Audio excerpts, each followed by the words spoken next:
2 days ago, I made a video asking you for your questions to go ahead and ask me anything. So now I'm going to go ahead and answer those questions. There were a lot of doubles.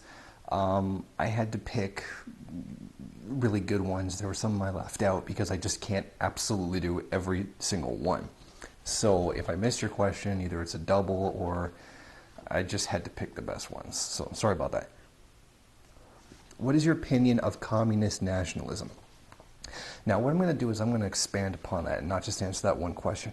Communist nationalism, of course, the most famous example being the Great Patriotic War, the revolution in China against the Japanese, and probably the best example would be Vietnam and the national liberation struggle of Vietnam and the patriotic aspect.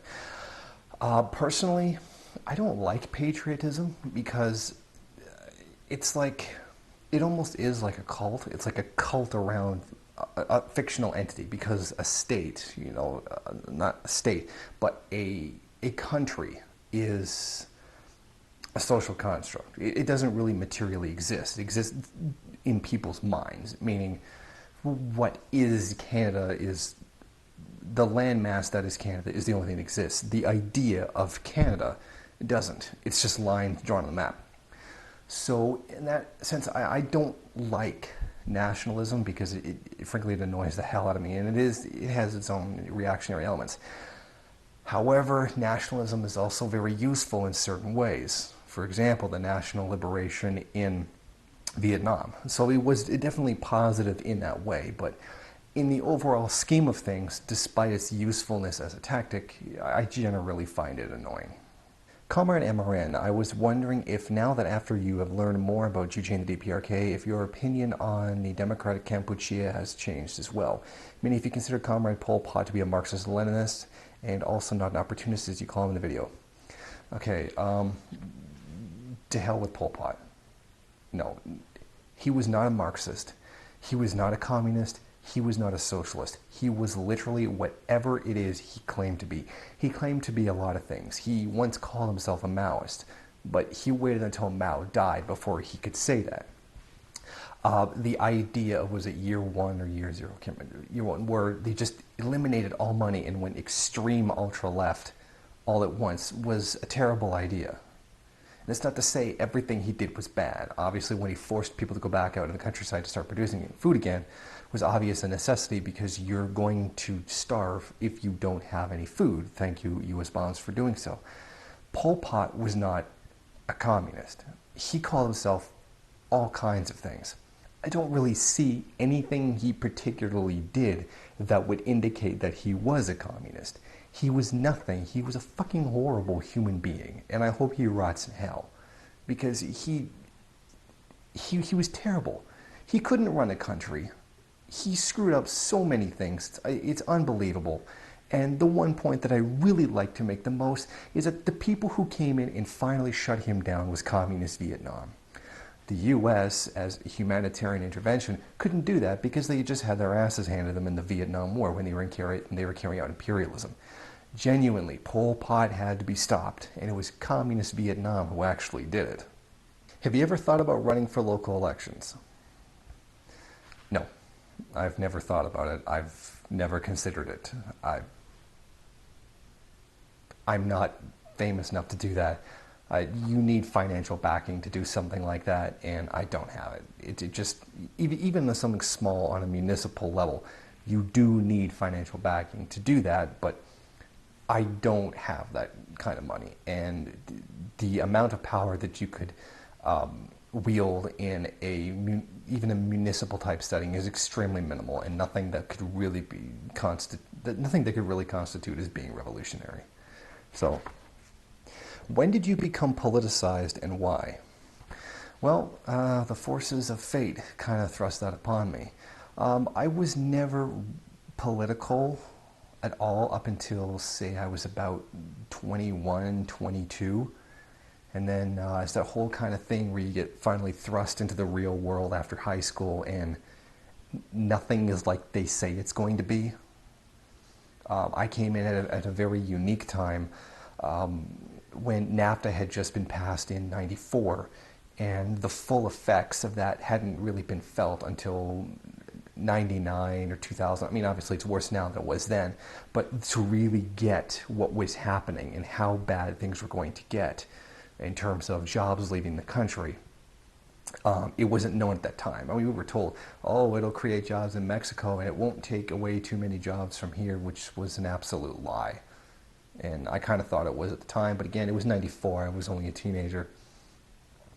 But when I left high school, that's when the real effects of it started, hitting, and people were still of the mentality that this was the early 90s, that this was still kind of like the 80s, that feeling that everything's okay. And that gap between what you're told and then what you experience is what compelled me towards politics. Do you prefer waffles or pancakes? I prefer waffles over pancakes. What do you believe is an effective countermeasure towards revisionism? Study. Study is a good way. I think a lot of times revisionism is when there's a debate over something. There's a contradiction there. You have to resolve that contradiction. A proper resolving of the contradiction is what will lead to determining which is right and which is wrong. So in that case, I mean, fighting revisionism is a complicated thing because it's not clear-cut and simple all the time. So people just say, oh, whatever this person says is wrong, whatever this person says is right. And that's no way to approach anti-revisionism. I mean, sometimes they're just completely wrong all the way around. It's a very complicated subject, but I think primarily revisionism comes up when a new idea is introduced and that contradicts the old idea. Then you have to resolve that contradiction to figure out which one is right and which one is wrong. That would be the essence to fighting revisionism. And for the second part of that, what 5 things would you do if you came to power in Canada?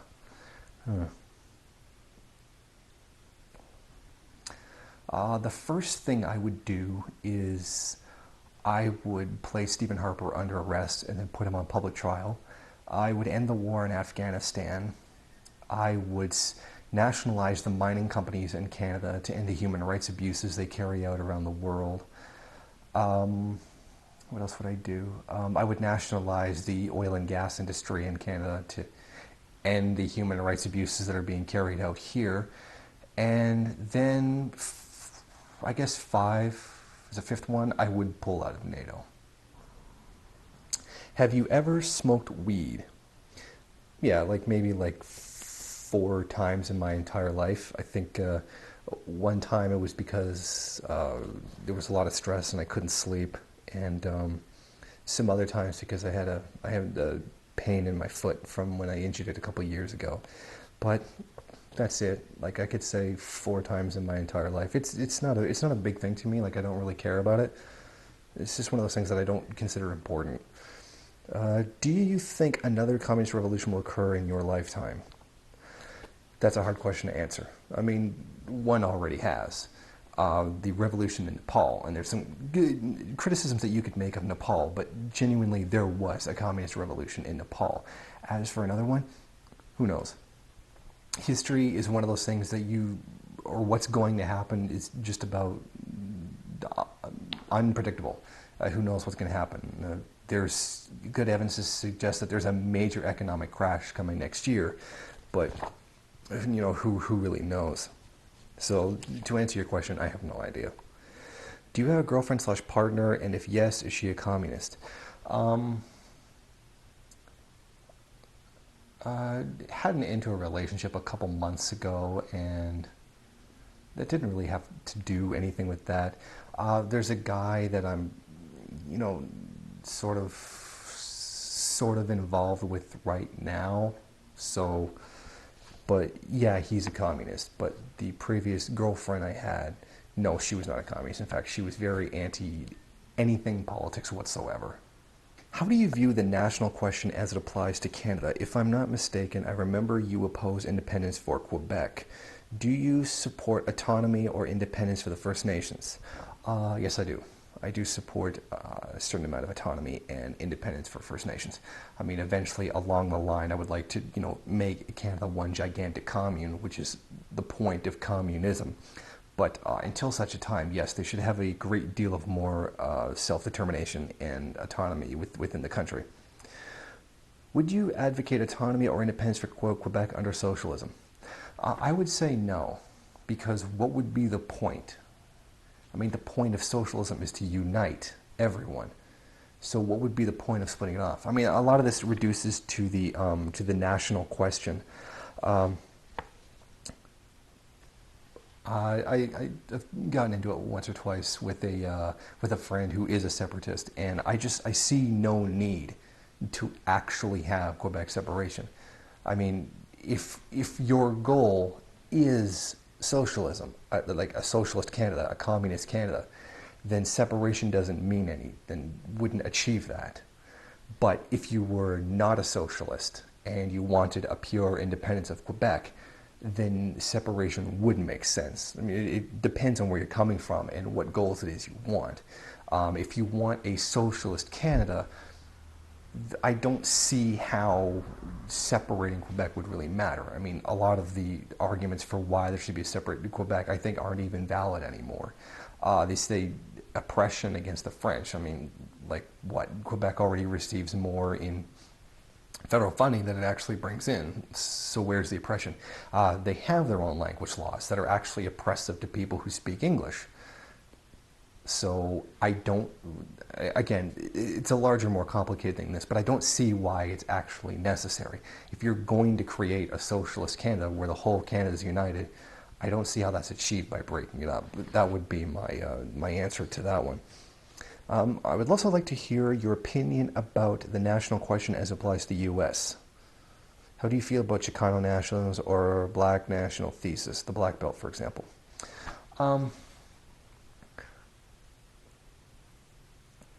Again, it's one of those things where I would advocate it for now inside of capitalism because those groups are oppressed, and using that to get their emancipation and then overall building a socialist country. At the point of socialism, it wouldn't be necessary to have that kind of nationalism anymore. So as a stage in revolution until you get to a socialist society, I would say yes. But I mean, if the point is to unite everybody at the end, creating those divisions don't mean anything. But eventually, if you were going to build one united socialist United States, which got rid of all those divisions, it would no longer be necessary, I would think. Do you think sexual orientation is completely biological, or do you think psychosexual development can play a part in determining a person's sexual orientation? As you are bisexual, I would like to have your personal experience on this matter. I would say that it's a combination of social and biological. I mean, there's no doubt that there's a biological and a social element. For example, in terms of social attraction, I can use myself for an example. I mean, this happened in society, but I can specifically relate to this one.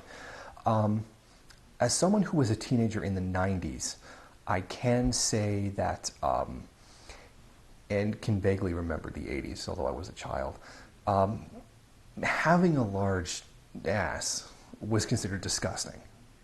And you had to do whatever was possible to get rid of that. I mean, they had exercise tapes, diet plans, diet pills. It was on the cover of everything bloody well Cosmo and everything like that in order to get rid of that.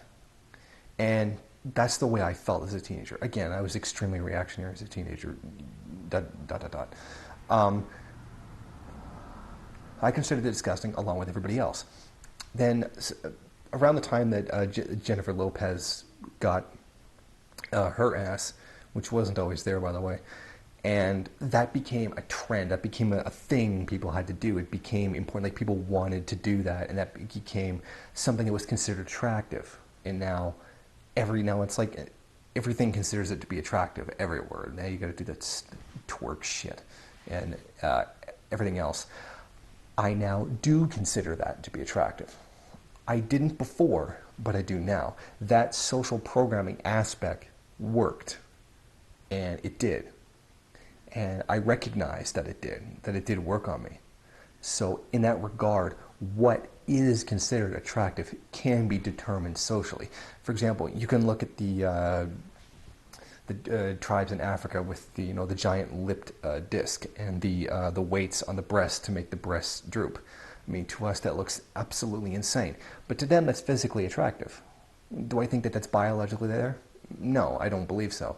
But I do believe that there is a social manipulation, not so much manipulation, but a social context that considers that to be attractive. Thus, they believe it is attractive. So I do think that it is a combination more than one thing, although what I'm specifically speaking to is something that can be considered attractive as opposed to a sexual orientation. So yes, I actually believe that it's a combination of both. So yeah, that's my answer. It's a combination of both. What other communist YouTubes you recommend?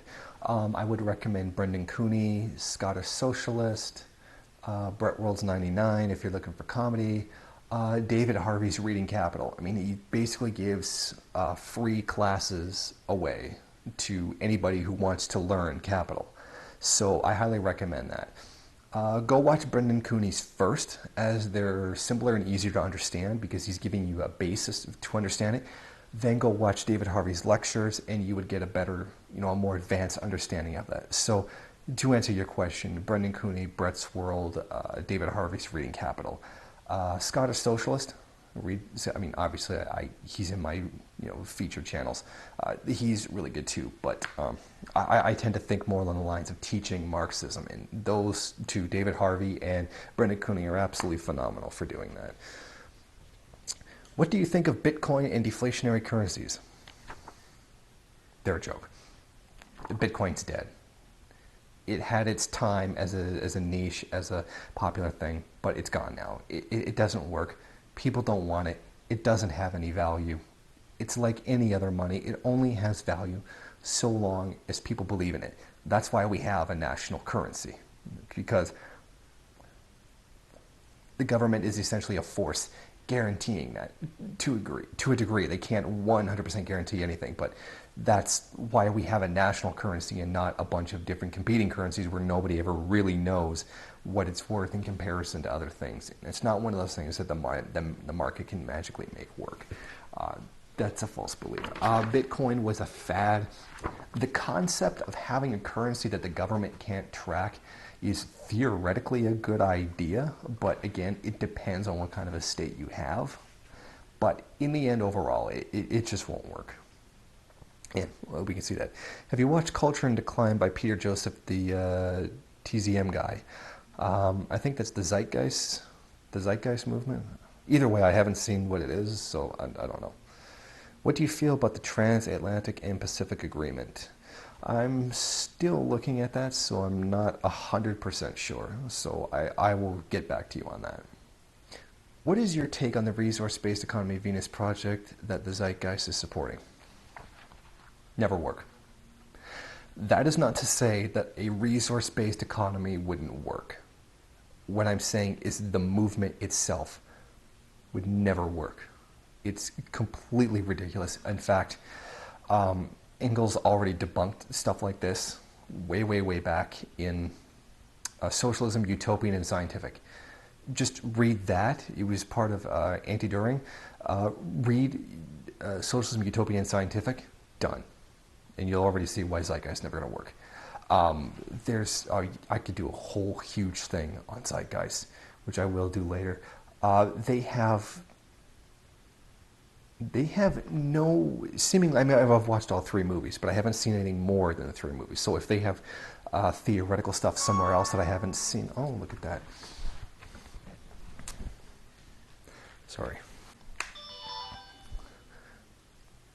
If they have other theoretical stuff that I haven't seen yet, then I don't know. But I would say generally, just to make it quick, because I don't want to do a whole huge thing on Zeitgeist.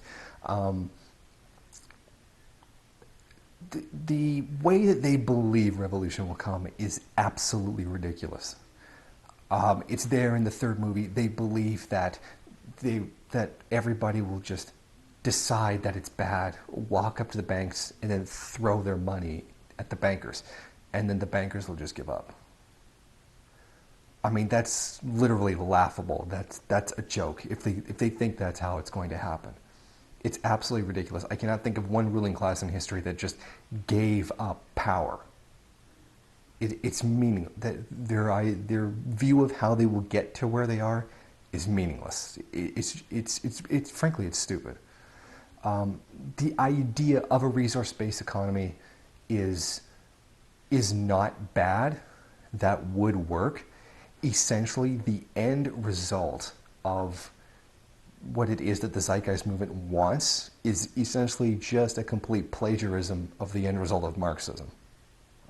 They just add in the whole technology aspect that Marx already did speak to about. He did talk about, technology replacing having to do certain jobs that people would have to do.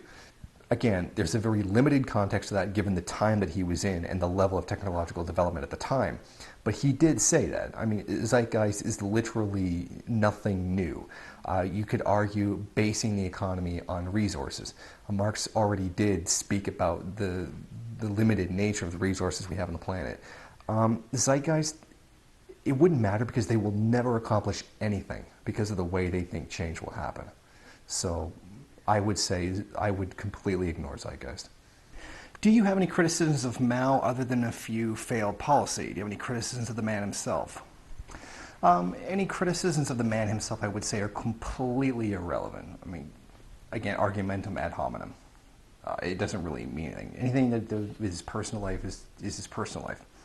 But in terms of the politician, yes, I would say, as would a lot of people, his work on the economic problems of the USSR was terrible. I mean, his talking about the economic problems of the USSR was absolutely terrible. Some of it would just completely misunderstood what was being said. So I would say that was actually pretty bad. Mao also didn't believe in the negation of the negation, yet he used it all the time. So I don't know what his basis for thinking the negation of the negation in dialectics didn't exist. It doesn't even make any sense to me because it really does exist. So I would say that. And meeting with Nixon, it's questionable given the fact that the Soviet Union had turned social imperialist. There's a lot to be criticized about that, but I personally wouldn't have done it. What is your take on the possible boycotting of the Russian Olympics due to the nation's homophobia? What is your opinion of otaku subculture? Boycotting the Olympics. The Olympics get boycotted every single time. It gets boycotted for one thing or another, and it never makes any difference whatsoever. A boycotting is one of those really, really liberal things to do that doesn't accomplish anything. Obviously, expressing displeasure at Russia for its homophobic activity, yes, is right, and it's always right to rebel, but boycotts don't work. They just don't work. Just historically, they're a complete failure, as they don't actually challenge anything. So I would say boycotting it would be pointless. You would have to come up with something a lot better than that. As for otaku subculture, social alienation. Goth, emo, what's the broski? I don't know what the name of the subculture would be. All those things are social alienation, which is why these things don't exist in socialist countries. Because that alienation from people needing to find another culture to belong to inside of a country doesn't exist. Because there's not any serious form of alienation in those countries. So I would say that otaku culture is just a symptom of capitalist culture in general, in that it is socially alienating. In socialism, it won't exist. Do you follow a religion? Yes, I do. Actually, I don't particularly like to speak about it because in our religion, it's not a public thing. We don't speak about it publicly, in that it doesn't involve lots of people in forced conversions like other religions. That is to say that I follow a Sami indigenous shamanism, an older version than what's generally practiced right now, and that's pretty much all I'm going to say about that. Your take on the market reforms in Cuba? Good question. I was initially very, very skeptical about them at first. I was very, very concerned, and to a degree, I'm still concerned about them now, because it's one of those things where they could be done in a positive way or they can be done in a negative way. They could be done in a pro-socialist way or an anti-socialist way, and it's really up to whatever it is they do. It's one of those things like we're not going to know usually until it's too late. But from what I have seen lately, it seems very positive. Like there's good that's going to come out of it. I did a video a little while back from a blog that I do write for, the Weekly Bolshevik. I'm going to link that one in the description. Go there and it'll explain a lot of things about imperialist rent and how foreign investment in a socialist country can be done along a socialist path. I'm not going to get into it now because it requires a long explanation, but to answer the question, I'm still a little bit conflicted about Cuba's market reforms, but I would say generally it appears that they're being positive. And to understand more about the foreign investment, click the link in the description to the Weekly Bolshevik. What do you think of the fact that despite you always promoting communism, pretty much every communist country has now collapsed or is just capitalist in everything but name? That's a loaded question. Not every socialist country has ever failed. Obviously, Cuba and the Soviet Union are still around. But again, it doesn't mean that it doesn't work. I mean, 10 times as many capitalist countries have failed. But therefore, by that logic, we can also say that capitalism doesn't work. Well, capitalism does work. It does exactly what it's supposed to do: concentrate wealth in the hands of the richest people possible and create divides in society along class and other things. So capitalism does work. It does do what it's supposed to do. Just people just don't, people who are pro-capitalist tend not to understand what it is that it's supposed to do. Again, a country or an economic ideology collapsing, it doesn't mean anything, because that in itself doesn't mean anything. It's why it collapsed that means something. If you can tie its failure to the inherent nature of the thing itself, then you would have some kind of argument. The Soviet Union didn't collapse on economic terms. It collapsed on political grounds, meaning that is reactionaries got into government and there was a struggle between people who were pro-communist and anti-communist, and the anti-communists won. That doesn't mean that communism doesn't work. By that logic, we can conclude that since the people overthrew the Tsar in Russia, therefore his economic system, that was mostly feudal, but there was some capitalism there as well, therefore it doesn't work. We can conclude that by the revolution in Cuba, capitalism doesn't work because it's gone now. So therefore it doesn't work. It's a loaded question that requires an in-depth explanation. Well, we can say capitalism has failed multiple times. It's failed every 8 to 10 years, every time there's a recession, which, depending on which economic ideology you follow, either doesn't mean anything or is not real capitalism. Capitalism literally failed in 2008. It was only the bailouts that actually saved it. I mean, that is to say that the bailouts literally saved capitalism itself.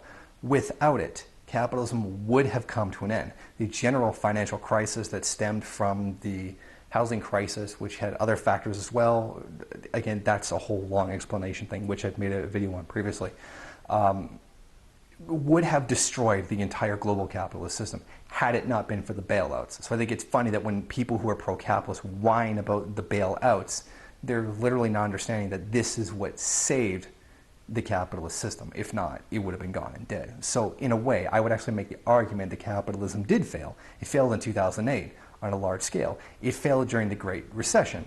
The Great Depression, in which the Soviet economy actually expanded during that time. And that was one of the things that gave socialism so much credibility, was the fact that during the Great Depression, the Soviet economy was expanding and wasn't actually affected by the Great Depression. The question in itself is very loaded, and it would require a longer explanation. When will discussing alternatives to capitalism become mainstream? I think they're starting to reach that point now. Again, I can't say because I can't predict the future. I don't know when consciousness is going to transform or how it's going to transform or what's going to be the catalyst for that transformation. So I really can't answer that question. What books would you recommend in economics and history? Another View of Stalin by Ludo Martins. Trying to think of a lot of things off the top of my head. Economics and Politics and the Transition to Socialism by Carlos Tablada, which was based off the writings on the budgetary finance system by Che, although you could argue that was actually state capitalism. It's an argument you could make. There's a lot of stuff. Andrew Kleinman, you could read. David Harvey, I would recommend reading. There's a lot of things there. The Battle for China's Past by Mobo Gao is absolutely excellent, and I highly recommend that because that debunks a lot of the garbage that's spread about revolutionary China. I can't really think of any book titles off the top of my head, but I would recommend those ones. Since you consider patriotism a social construct, do you think it's strange to care more about your neighbor or family than for people you've never seen? Not really. I think that's pretty human, and that's pretty actually very material, because these are people that you do interact with every day. They become more real to you because you see them. You know, the old saying, out of sight, out of mind. And that is part of capitalist alienation, that we don't see where it is that our products come from. If we had to interact with those people, like, you would feel differently if you had to go to Walmart and you had to take a pair of shoes out of the hand, or you know, Nike for that matter, if you had to go to the store and take it from the hands of a 13, 12-year-old girl, you would feel very different about it. So I don't think that it's strange to care more about your neighbor or family, because you see these people a lot more. They're there with you as a part of your life, whereas that these other people, through the mechanism of capitalist distribution and the mechanism of capitalist production, you don't see them, and that alienates you from them. So it's perfectly normal to actually care more about the immediate people to you than people often at distant land that you've never met, because that's just part of the way the system works. When, if ever, is the private sector a good idea? The NEP was an example of it. I mean, it's a difficult question to answer, because capitalism, seen from a Marxist perspective, is a part of a historical development that happens, and that this is part of what society goes through, to go through different stages. That's like saying, that's like saying, I'm walking to the store. Do I have to walk? Is it really necessary for me to take these 5 steps? You kind of have to. That's the development of it. So in that, capitalism being a historical period, yes, to define it as good or bad is a bit of an oversimplification. It's a part of the development of society from beginning to where it is now and to where it's going. So it's kind of a hard question to answer. Is to say whether it's good or bad it's more complicated than that. What is communism? Is it just about taxing externalities and transparency, democracy, and accountability on corporations? No. Communism itself is the total elimination of the state, the total elimination of money, and the total elimination of all forms of oppression. That's the ultimate end result of communism. That is what it is, a communist society. And I would say that this has been achieved on some level, or was achieved on some level, during a handful of communes during revolutionary China. Some of them actually got all the way to eliminating money. Now, they obviously still had to interact with other communes, so they had money for that. But in terms of the internal operations of the commune itself, money was no longer necessary, and there really wasn't a bureaucratic apparatus at all. They had actually gotten closer, because obviously that commune still existed within the context of a socialist society and not a communist society. It is the closest that has ever been achieved. So I would actually argue that some of those individual communes actually did achieve that. And the second part of that question was, why did the Soviet Union fall apart? Again, I just explained that a couple questions ago, that it was about a political collapse, not an economic collapse. A fight between reactionary and anti-reactionary forces, and the reactionaries won. Are you OP? I guess I am. What do you think of Slavoj Žižek? I think this idea of Zizek sends to us a very Lacanian perspective of the society around us, and that Zizek is a product of such a society. And I think maybe what we need to do is understand that he is a philosopher, and that he has, said so accurately that the job of the philosophers of society are to ask the questions, not to give the answers. And I think in that idea that Slavoj Žižek has done that. He does not really give any solution to any problems, but has merely analyzed the world. The point is to change it, and I generally do like his writings, but they are philosophy, and they are not presenting solutions, only asking questions about the problem. And I would say that his work on practice, on contradiction, specifically the one he wrote for the book series Revolutions, which I would also recommend going back to books that you should read.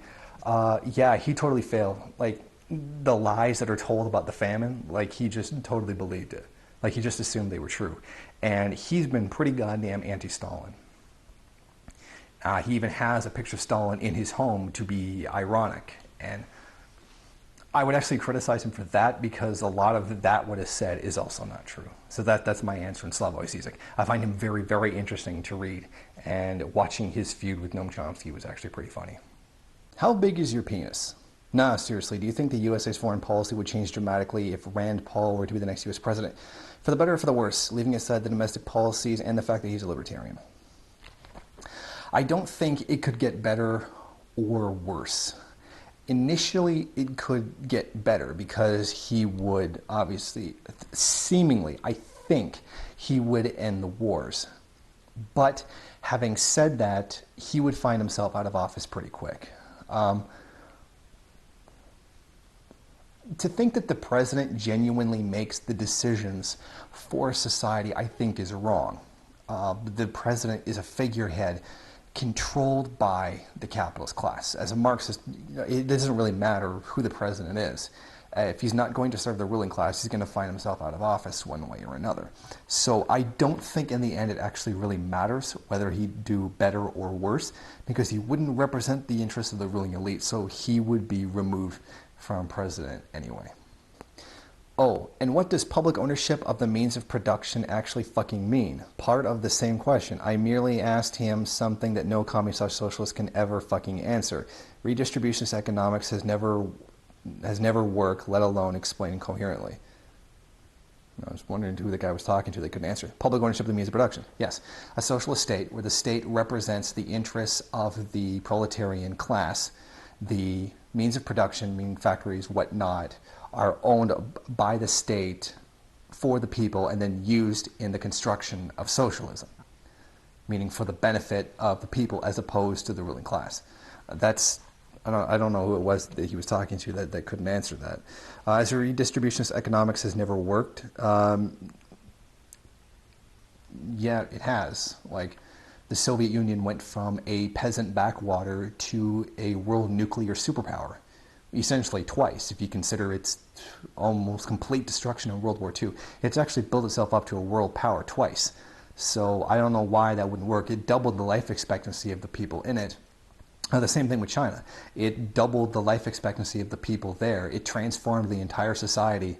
So I don't know what exactly is meant by redistributionist economics doesn't work.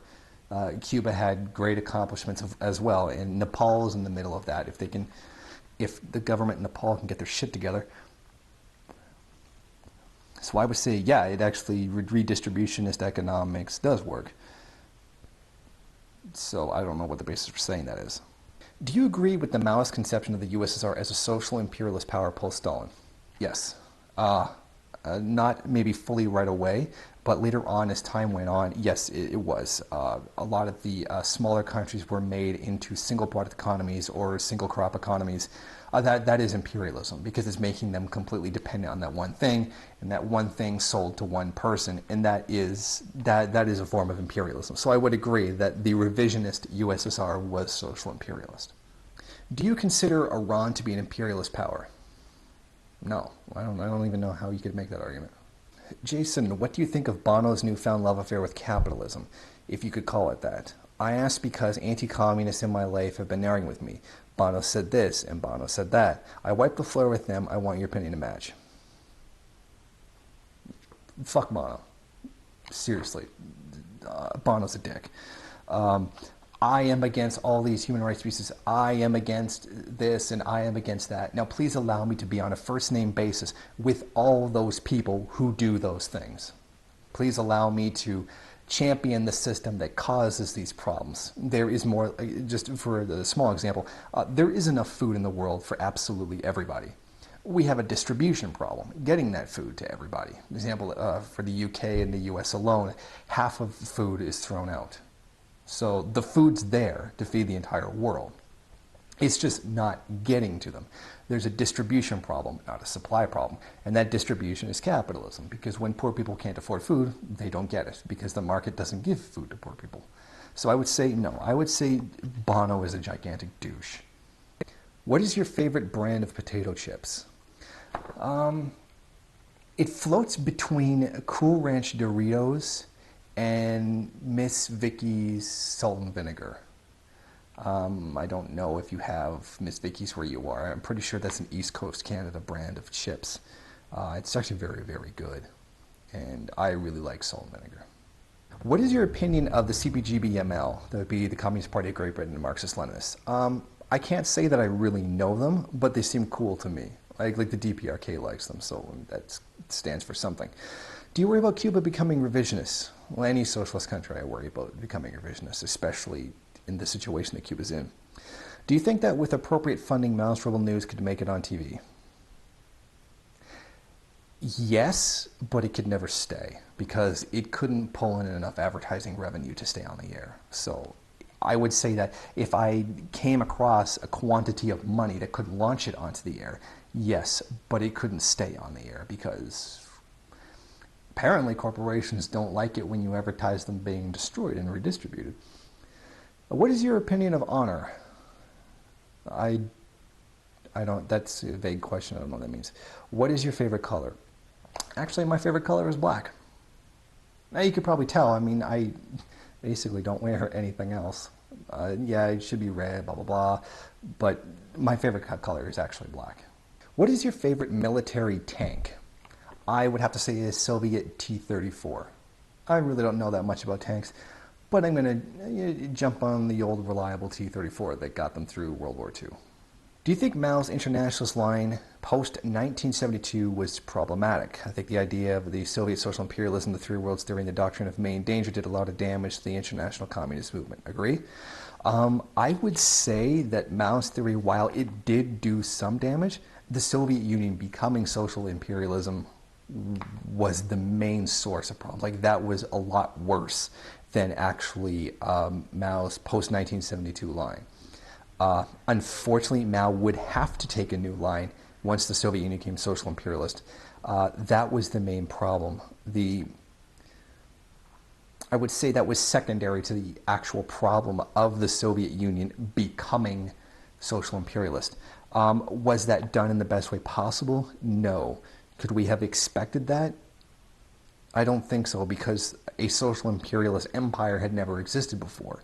Just as, of course, the Soviet Union made mistakes in its development because nobody had ever done that before. It's one of those things where you can't know absolutely everything ahead of time, so mistakes are going to be made. But it's a difficult question to answer as to whether it was problematic. The situation itself was problematic, and thus everything else in it was also problematic. So I would say it's actually a very complicated situation. I want French subtitle. I'm French and I speak English, but my friends are communists and they want subtitles. Unfortunately, no, I don't speak French. And to get subtitles for every single video would be a tremendous undertaking. I would literally have to have someone there all the time to do that. And that would be very difficult. It's just not something that I can do at this time, unfortunately. What is your opinion on Irish national liberation struggle? What organization, if any, do you support? I really don't know the situation in Ireland. I know people who were once revolutionary and now are not revolutionary, and some who were not before are now. So I think that's basically hard for me to answer, because I don't know the individual actors involved in that. I don't know the groups involved in that. So the only thing I can really say is that I do support Irish independence. But outside of that, I have no idea. What made your views on the DPRK so drastically change since MRN1 was taken down? I would have to say the fact that I didn't know anything. There's a great black hole surrounding knowledge on North Korea. Basically, it's a case where nobody knows. So, therefore, you have to fill in those gaps with what you can guess or from what scraps of information you can pull together. Unfortunately, the information I had before was very bad. While I still supported the DPRK on anti-imperialist grounds, I didn't understand why the country is the way it is. I didn't understand why certain things are the way they were. I didn't understand how what was being said wasn't true. And, that's a mistake that I would say the majority of the world actually makes. But I would say it was my lack of knowledge that made me think the way it was that I did. And that's obviously changed now. Out of all socialist countries to grace the face of the earth, which do you feel has been the closest to achieving true communism? Actually, I kind of already answered this one. Some of the communes in China had actually reached communism. Some lagged behind, some got really forward by, in my opinion, getting all the way to communism. So I would have to say, in terms of who actually got the farthest in some capacity, it would have to be China. Anthony Sutton claims that everything the USSR created was courtesy of the US, that Marx, Lenin, Mao, etc. were bankrolled by Jews, and that the Illuminati became the Communist Party. Debunk. I would say prove. As soon as he starts saying bankrolled by the Jews, it's like, why? Bankrolled by them, I don't get how that works, being bankrolled. The Koch brothers got a lot of money out of the Soviet Union under Stalin, and there's a very good reason for that. Nobody in the Soviet Union had the knowledge of how to refine oil. Nobody knew how to do that there. That's a technically complicated process. You have to build, oil infrastructure in order to do that. But nobody had that information. So they had to get it from somebody who did. They had to do it. The Soviet Union just couldn't have no fuel. They couldn't just have no oil. If you don't have oil, you can't have industry, because you need to, in the very least, lubricate machinery. It's a necessity. You have to do it. If nobody there knows how to do it, you have to get someone who does. And generally that's cited as a reason for so-called Jewish influence in the Soviet Union, but it was an absolute necessity. Again, when you make it as something as simple as bankrolled by the Jews, stop. But I've never seen any actual evidence that the Soviet Union was bankrolled by Jews, or anybody for that matter. There is some evidence that they did receive money from some banks before the revolution. They were giving money to the Soviet Union, not to the Soviet Union, but to the Bolshevik Party during the war, in order to destabilize Russia's interests. To destabilize the Tsarist interests and get Russia out of the war. Again, that's not really any different than, I believe it was Germany sending money to, sending guns to the IRA to destabilize British interests in Ireland. I can't remember if that was World War I or World War II. I genuinely can't remember. Well, if it happened during World War I, that wouldn't make the IRA Nazis. But I'm pretty sure that happened during World War I. Either way, that doesn't make the IRA, supporters of the Kaiser or anything. So I don't think, I don't think that means that the IRA was reactionary in any way. When you are in the disadvantaged position like that, you have to take whatever you can get. That's like rebel groups taking guns from fallen enemy soldiers. They have to do that because that's your primary source, and you have to take whatever it is you can get in that kind of a situation. So I would say there isn't really anything that would show that Wall Street funded the Soviet Union, which seems very strange to me, considering that that's the opposite of what Wall Street is. So I would say provide some evidence that that's true, and then someone could look at it and debunk it. What cigars do you smoke? Actually, there's a lot of them I actually smoke. Panther Noirs I like. I like cohibas, but they're insanely expensive, so it's very rare that I ever get them. Monte Cristos once in a while. A Guantanamera I really like. Here's some Swisher Sweets, the 263s. Those ones I smoke, and they're really cheap. I smoke these. These are Phillies, Phillies blunts. Essentially, they're just cigars that have a really flavored wrap that you're not even supposed to actually smoke. You're actually supposed to take them apart and use the wrap and put marijuana in it. But I genuinely actually enjoy the flavor of the wrap with this tobacco, even though it's actually lower quality tobacco because you're not actually supposed to smoke it. So there's a lot of different kinds I like. I like to try different kinds of tobacco, but those are the general ones that I like to smoke. Jason, would you ever move to the DPRK for work or pursue a citizenship if given the chance? If I felt there was a necessity to do so, if I felt that there was just actually no way to function here, if the employment situation got bad enough, yeah, I would do it. And I'm pretty sure that I could do it. I do have somewhat of a contact with people not necessarily people in the DPRK, but people associated with people in the DPRK. So I could do that if I wanted, but you don't just dump the country you live in to just go off to another one just on ideological grounds, because that would defeat the purpose of struggling for change in the country you're in. Why is Chile now a developed country with freedom, but North Korea nothing? Define freedom and define nothing.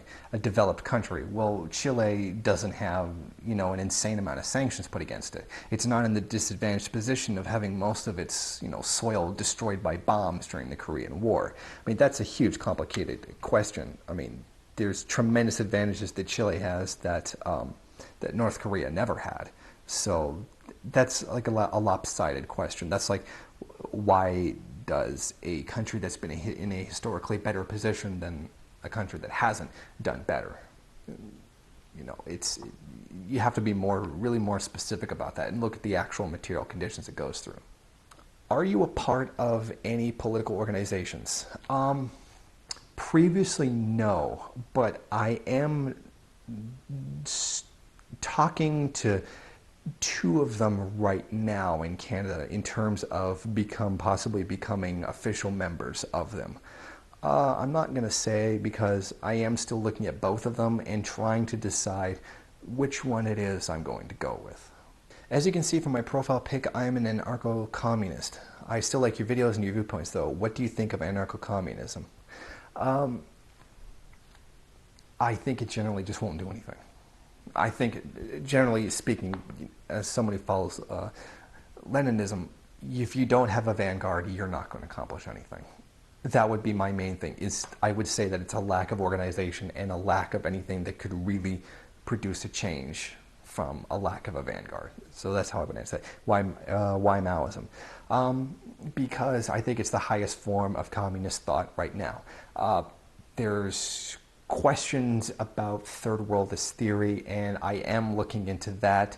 There's some truth there and there's some falsehood there. I'm trying to figure out how much of it is real. I would say generally I don't agree with some of the stuff that the LLCO says, but some of it is very true. I'm trying to figure out what it is that I think, and usually you have to look into your own self and understand your own analysis of it to see where it's going to go. But I would say, for now, I do choose Mao because I believe his theoretical contributions are the greatest, particularly in terms of handling contradictions among the people, because I believe that alone explains exactly how we're going to get to communism. What is your specific problem with the free market as a means to human progress and a way of structuring society? The free market has its limits.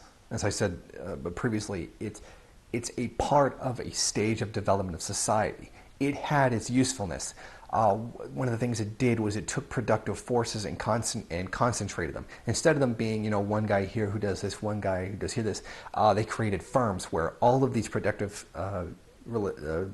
means of production were put into one place and were able to be used more efficiently. So in that, it had its historical progressiveness. And there's also the thing of it helping overthrow the landlord class, helping overthrow feudalism, helping enslave society. It has its time and place, but its limits to what it can do in terms of progress is now over. And that now it's hindering by the use primarily of patents and stuff like that. It's in the way. There are things that are extremely more beneficial that we could do that we're not doing because it's not profitable to do so. In fact, I would say a lot of what is believed to be conspiracy theory around the issue of curing cancer is being held back by pharmaceutical companies because curing cancer is not profitable. It's far more profitable to put out cancer treatments than it is to actually cure it. And I could go into a thing about marijuana being used to help fight cancer, and that would be a whole separate thing. As a way of structuring society, it's just horrible. You can't get money, you can't get food to people who are poor because they don't have the money. But again, this is a whole bigger thing that I would have to do a whole separate work on. Why do socialists/communists get caught up in idealism and deny the fact that all forms of government come down to a plutocracy system no matter what value you put on it? I take it you don't know that the word plutocracy means a system run by the rich. There's no rich people in socialism or communism. It's a system run by the party for the working class in which the rich cease to exist. How is a system that gets rid of the rich run by the rich? I'm going to take it that the person means to say it's totalitarian no matter what, and that's really what he means, and that he just misunderstood the meaning of the word plutocracy. It's just the old thing, the state is fascism no matter what. I mean, this is a very libertarian-like belief. No matter what the country is or where it is, if there's a government, it is therefore fascist, because it's a government. It completely denies the class nature of a state. A state doesn't exist in a vacuum. A state's not the same thing no matter where it goes. That's like saying guns kill people, therefore guns are bad. No, it depends on the context in which they're used. It depends on the society in which it's used. If you have a proletarian state that's different from a bourgeois state, it has different goals, different objectives. It's an oversimplistic libertarian view that all government is evil. Therefore, any system that has a government is evil, disregarding the fact that there is no government in communism, only in socialism. What are your thoughts on Noam Chomsky? Liberal as hell. He's supposed to be an anarchist, yet he told people to vote for Obama. And he literally called dialectics untrue because he said he couldn't understand it. I find it very odd that Noam Chomsky wouldn't be able to understand it. I mean, it's Noam Chomsky. And that's not a criticism. It's not wrong just because you don't understand it. I find him to be insanely liberal. Like, he's supposed to be an anarchist, but he keeps advocating all liberal stuff. Have you read the book The Cleanest Race? Since your comments in the video Kim Jong-un does Mein Kampf, and the video called the book stupid and proceed to call the author B.R. Myers a lying idiot, despite neither having read the book or knowing what the Arduous March was. If you read the book, do you retract your previous statement, and if why not? Yeah, I stand by my statement that the guy's full of shit. He's talking about an alleged propaganda campaign that happened in '93 with the name Arduous March, which was talking about North Koreans fighting the Japanese and while starving, and then equate it to the event known as the Arduous March, in which there was a famine after, under Kim Jong-il. There's two things called Arduous March. The guy from what I've read so far, because I'm going to be starting to work on it soon, it's a lot of this looks like this, so therefore the same thing. Like, he's like, oh, here's a picture of him and a horse that looks, that's common. So, and here's one with the Japanese emperor on a horse, so therefore same thing. I mean, a lot of it is, here's something in North Korea that looks like something else, so therefore it's the same thing. or the idea that he copied stuff from Mao because there was the Arduous March and then there's the Long March. Except that, you know, the Arduous March in North Korea was after, Kim Il-sung died. It doesn't make any sense. But I'm going to be starting that soon, and I want to get through the book I'm writing right now. I want to finish that before I get onto the next thing. And I got to finish up the trans thing before I move on to this. What are your thoughts on the National Bolshevik Party of Russia and elsewhere? I think Stalin should come back from the dead and kick all their asses. Do you think that cybernetics as the latest improvement of the productive forces makes communism inevitable given that manual labor will be supplanted by machines? Could you please explain the contradictions that would emerge and how we as Marxist-Leninists should adapt to this tactically? Okay. The thing is, the only thing of value is labor. Value is derived from labor. Now, if you use cybernetics and you completely impoverish the working class, like they're just completely out of work because machines are doing everything, there's nobody there to buy the products. If you can't sell the products because nobody has a job, your capitalist system doesn't work. They're going to run into that problem if we develop to this if we develop to that point before we, you know, if we don't kill ourselves. It'll be a huge problem. Again, you have to have producers and consumers. If you take away consumers, then you're producing for nothing, and then the wealth is based on nothing. That's going to be a problem that the ruling class is going to have to deal with. They can't exist in a system where nobody's buying anything. So, in terms of tactically understanding that, if you impoverish the hell out of the working class, well, you got a pretty potentially revolutionary force right there. The fact is, completely automating all production would destroy capitalism because there'd be nobody left to work to buy any products. But again, that's a very superficial thing. That there's more that a person can go into depth on it. I would like to know about your relationships as a bisexual with a strong and dedicated political ethos. Has it impacted your involvement with men and women? Could you date a liberal, for example, with no issues? I don't know. The last person I dated was completely apolitical. I didn't want to hear anything about politics in any way, shape, or form. So in that regard, it wasn't a problem. So I really couldn't compare that. I guess if two people love each other enough, they can make it work. What is your attraction to Jews? I wasn't aware I had one. If I asked you to come over to my place for a barbecue, what would you request to eat? Probably burgers and ribs. I love ribs. Is there any non-Marxist leader in human history you admire? Why and why not? Are there any philosophers other than Marx and Engels you find compelling? Well, to answer the second part, I would say Mao. But in terms of non-Marxist leaders, I would say Maximilian Robespierre, whatever. He was amazing. You know, the whole Virtue and Terror was an absolutely astounding work. That's one non-Marxist leader that I would say that I would follow. And this will be the last one. Is a capitalist college education counter-revolutionary? I find myself thinking about this as I think about my future. I'd like to have some outside input. It depends on what it is. I mean, there's things that, you know, that are not, you know, counter-revolutionary. For example, mathematics. Mathematics is what it is, unless you're getting into theory. But I don't see much of a possible political bias there. Math is math, and it's always going to be math. But there's nothing wrong with going to school, even if it is, you know, pro-capitalist. I mean, some knowledge is always better than no knowledge. So by all means, go to college, get as much of an education as you can. I mean, you just take it, and then if you think it's, you know, counter-revolutionary, you think about it.